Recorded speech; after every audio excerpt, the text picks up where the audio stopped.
I'm Deacon Bob Marben, and on behalf of Bishop Donald Hine, I just want to thank the Senate facilitators that are coming to the meeting on June the 3rd at Bishop Noel Institute. Again, we can't thank you enough for taking time out of your busy schedules. So what we thought we would do today is just kind of walk through a little bit about what you might be expected to do on that particular day as you come to Bishop Noel. Primarily, what we're asking you to do is simply be a table facilitator, a monitor, a gatekeeper. So these areas, there's 8 ecclesiastical life areas that the bishop has put together in his pastoral letter. Prior to that weekend, we are going to send you a copy of the pastoral letter that will be coming by snail mail to you for you to be able to take a look at and to view and prepare for that particular Saturday event. What will happen is there's going to be roughly 360 delegates, voting delegates from all over the diocese that will show up that particular day. Now you will be one of approximately 40 table leaders, facilitators. Each one of you will have a particular classroom that you will go to, and you'll have a group of people that will be with you that will be voting delegates. You'll have anywhere from 8 to 10. It'll be a very small group. So what's going to happen is, let's just take an example. One of the first ecclesiastical areas that we might be talking about that day would be social teaching. So from say 9 o'clock till 9:30, what will happen is the delegates, those 8 people, will be discussing their top item, their initiative, as it relates to social teaching. Your goal is just to make sure that each person gets a chance to talk.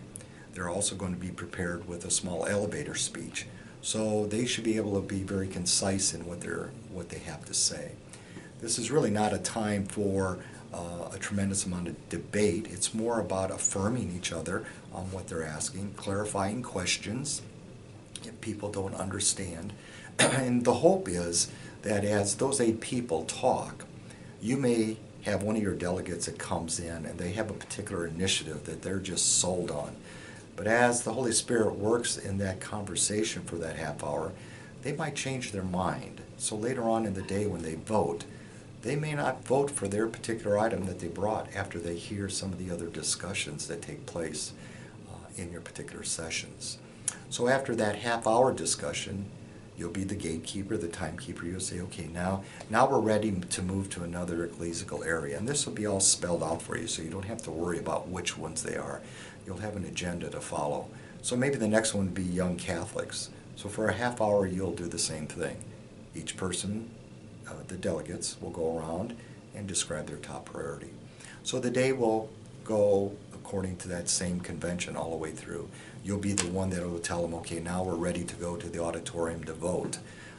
Now it's time for lunch for an hour, and I'll see you all back in our classroom 101 at 1:10 this afternoon.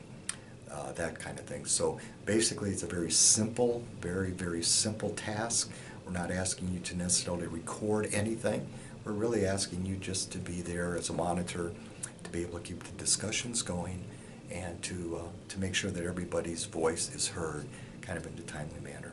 Now, in addition to that Saturday, Bishop Hine has also wanted to invite you to other events that are taking place that particular weekend, and that the first one would be on Saturday, May the 6th, at St. John the Evangelist. The bishop is going to hold a 2.5-hour retreat from 9 o'clock in the morning till 11:30. He has invited you as a facilitator to come and participate in that retreat along with all the voting delegates and give you a chance to be spiritually fed before we get into the weekend.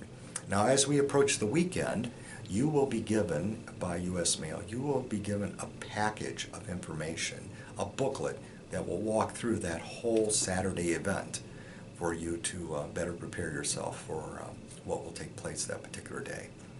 In addition to the retreat on May the 6th, the bishop also welcomes you, your spouse, and family members to join him for an opening Mass on Friday evening at Notre Dame Parish in Michigan City as another spiritual preparation for the next morning as we prepare for the actual Synod event.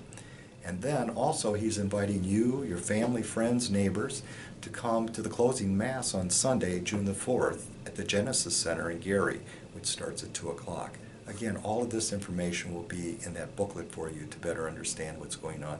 But he did want you to be aware that those things are available to you if, in fact, your time allows you to be there. Now, these are all optional things for you to enrich your experience that particular weekend.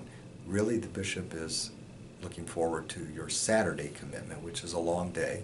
Doors open right around 7 o'clock with a quick continental breakfast. Opening prayer starts at 7:30. We hit the ground running, and we go to about 4:30, 5 o'clock in the evening. It's a very compressed schedule, but somewhat organized, and hopefully will make good use of your time. So again, on behalf of Bishop Donald Hine, he thanks you for your time and commitment, and may the Holy Spirit continue to bless you and your families as you give up your time and your energy to this historical event in the Gary Diocese. Thank you.